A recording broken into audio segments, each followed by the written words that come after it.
Hi. So కాకతీయుల చరిత్ర తెలుసుకుందాం. ఇది ఆల్మోస్ట్ ఆల్ గ్రూప్ 1, గ్రూప్ 2 వీళ్ళందరికీ కూడా పనికొచ్చే విషయంగా భావించి తెలుపుతున్నాం.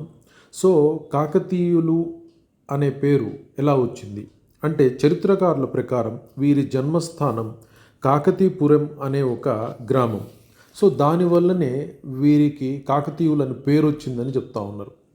అయితే కొంతమంది యాక్సెప్ట్ చేస్తున్నారు, కొంతమంది యాక్సెప్ట్ చేయటం లేదు. అలాగే మరికొంతమంది చరిత్రకారులు ఏమని చెప్తా ఉన్నారంటే వీరు దుర్గాదేవి అవతారమైనటువంటి కాకతి అనే ఒక దేవతను పూజించడం వల్ల వీళ్ళని కాకతీయులు అని పిలుస్తున్నారు అని చెప్పారు. అలాగే వచ్చేసిన తర్వాత ప్రముఖ చరిత్రకారుడు పివి పరబ్రహ్మ శాస్త్రి విద్యానాథుని ప్రతాప రుద్ర యశోభూషణంపై వ్యాఖ్యానం రాసినటువంటి కుమార సోమప్రీతి ప్రకారం కాకతీ దేవతను పూజించటం వల్లనే కాకతీయులుగా వీళ్ళు పిలువబడ్డారు అని ఆయన చెప్పారు. ఇది ఈ విధంగా వాళ్ళని కాకతీయులు అని పిలిచారని వచ్చింది. అయితే మరి వీళ్ళ చరిత్ర ఏ విధంగా ఉంది అన్నప్పుడు వీళ్ళు మొదటగా రాష్ట్రకూటుల వద్ద పనిచేశారు. పనిచేసిన తర్వాత వీళ్ళు తన స్వతంత్ర రాజ్యాన్ని ప్రకటించుకున్నారు.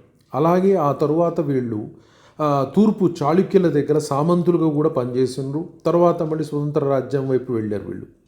అయితే వీళ్ళు రాష్ట్రకూటుల నుండి వాళ్ళ దగ్గర అధికారిక చిహ్నమైనటువంటి గరుడ లాంఛనాన్ని వీళ్ళ చిహ్నంగా వీళ్ళు మార్చుకున్నారు.